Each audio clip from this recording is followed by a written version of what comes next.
Assalamualaikum warahmatullahi wabarakatuh. Perkenalkan, nama saya Nureski Amalia Bardin, kelas A Akuntansi S1.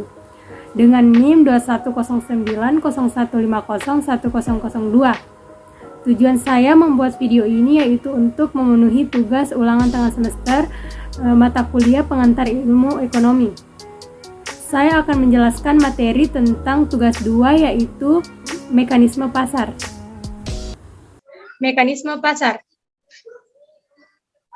Pengertian permintaan, penawaran, dan harga keseimbangan. Permintaan adalah suatu proses dalam meminta sesuatu atau sejumlah barang yang dibeli atau diminta pada suatu harga dan waktu tertentu. Permintaan berkaitan dengan keinginan konsumen akan suatu barang dan jasa yang ingin dipenuhi. Penawaran adalah banyaknya barang atau jasa yang tersedia dan dapat ditawarkan oleh produsen kepada konsumen pada setiap tingkat harga selama periode tertentu. Harga keseimbangan adalah harga equilibrium atau harga bebas adalah harga yang terbentuk pada titik pertemuan kurva permintaan dan kurva penawaran. Yang kedua yaitu proses terjadinya harga keseimbangan. Terbentuknya harga keseimbangan dikarenakan adanya proses tawar-menawar. Jika harga yang ditawarkan oleh penjual kepada pembeli tergolong mahal, maka barang atau jasa tersebut tidak akan terbeli atau terjual. Maka penjual atau produsen akan menurunkan harganya agar pembeli dapat membeli barang serta memakai jasanya.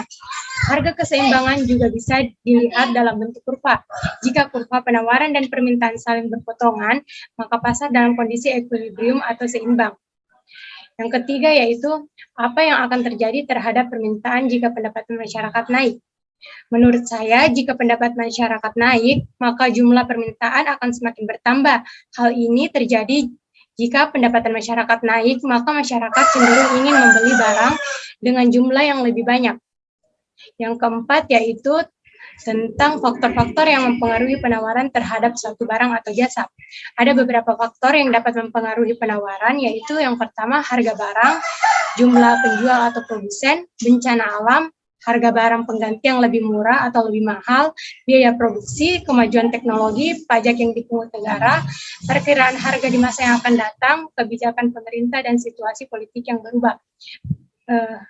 Itu merupakan beberapa faktor yang dapat mempengaruhi penawaran. Yang kelima yaitu tentang kurva permintaan dan kurva penawaran. Kurva permintaan adalah kurva yang menunjukkan sifat hubungan jumlah barang yang akan diminta konsumen dengan harga barang tersebut. Kurva penawaran adalah kurva yang menunjukkan sifat hubungan jumlah barang yang akan ditawarkan kepada konsumen dengan harga barang tersebut. Kemudian yang keenam, diketahui data permintaan terhadap minyak goreng dalam suatu pasar yaitu sebagai berikut. Kita diminta untuk membuat grafik dari data tersebut pada tingkat harga berapa titik keseimbangannya. Ini merupakan contoh grafik dari data sebelumnya. Keseimbangan atau harga pasar E terjadi ketika jumlah barang yang diminta QD sama QD dan jumlah barang yang ditawarkan QS jumlahnya sama dan pada tingkat harga P yang sama. Jadi, harga pasarnya E adalah saat permintaan minyak goreng yang ditawarkan sebesar 38 kuintal dan pada tingkat harga 8.000. Kemudian yaitu mengapa jumlah penduduk mempengaruhi permintaan. Karena apabila jumlah penduduk semakin besar, maka besar pula jumlah permintaan terhadap barang dan jasa. Begitupun sebaliknya. Apakah dalam menentukan permintaan hanya memperhatikan faktor harga saja? Menurut saya tidak, karena dalam menentukan permintaan kita juga harus memperhatikan tentang kualitas produk atau barang tersebut. Jika barang tersebut murah tetapi tidak berkualitas, maka itu akan percuma. Jadi tidak semua permintaan hanya memperhatikan harga. Yang kedua, bagaimanakah pajak dapat mempengaruhi penawaran? Pajak merupakan ketetapan dari pemerintah terhadap suatu produk. Pajak memiliki pengaruh terhadap tinggi rendahnya suatu harga.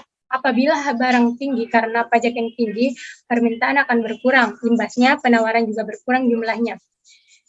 Selanjutnya, pada saat Hari Raya Idul Fitri, harga telur dan pakaian mengalami peningkatan. Menurut Anda, bagaimana permintaan akan barang tersebut? Menurut saya, walaupun harga telur dan pakaian mengalami peningkatan, permintaan akan tetap bertambah dikarenakan barang tersebut sangat dibutuhkan oleh masyarakat yang merayakan hari raya.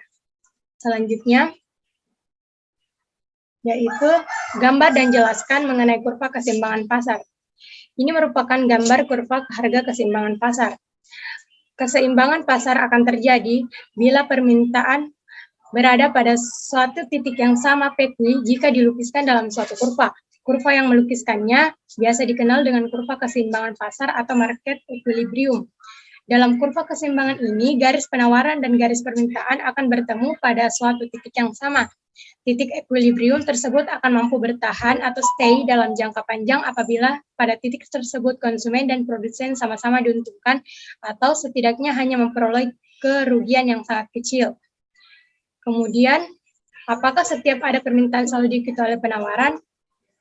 Tidak, karena tidak semua permintaan selalu diikuti oleh penawaran, sebab jika terjadi kelangkaan barang dan jasa, maka produsen tidak dapat memenuhi permintaan konsumen. Selanjutnya, apakah harga pasar selalu terbentuk dari proses tawar-menawar? Tidak, karena dengan adanya kesepakatan harga ketika jumlah barang yang diminta sama dengan jumlah barang yang ditawarkan, itu juga dapat membentuk harga pasar. Ada pula pasar yang telah menetapkan harga barangnya dari awal dan tidak menyediakan tawaran, seperti market, mall, dan toko-toko besar lainnya. Selanjutnya, yaitu tentang mengidentifikasi pentingnya harga pasar bagi perekonomian. Jika harga pasar menurun, maka perekonomian akan sangat lambat maju. Begitupun sebaliknya, jika harga pasar meningkat, maka sistem perekonomian akan maju. Kemudian, apakah hukum permintaan dan hukum penawaran dapat dikaitkan dalam kehidupan sehari-hari? Ya, dapat dikaitkan karena hukum permintaan dan penawaran berkaitan dengan kehidupan sehari-hari. Contohnya ketika kita hendak membeli kebutuhan pokok, maka secara otomatis kita sudah melakukan hukum permintaan dan penawaran. Selanjutnya, bagaimanakah peran pemerintah dalam mempengaruhi harga pasar? Peran pemerintah dalam mempengaruhi harga pasar dalam kegiatan penentuan harga di Indonesia sepenuhnya diserahkan kepada mekanisme permintaan dan penawaran. Akan tetapi, pada situasi dan kondisi tertentu, terkadang pemerintah melakukan campur tangan dalam pengendalian harga. Tujuannya untuk melindungi kepentingan konsumen atau masyarakat dan produsen agar merasa tidak dirugikan. Sekian hasil pemaparan materi dari saya. Terima kasih. Wassalamualaikum warahmatullahi wabarakatuh.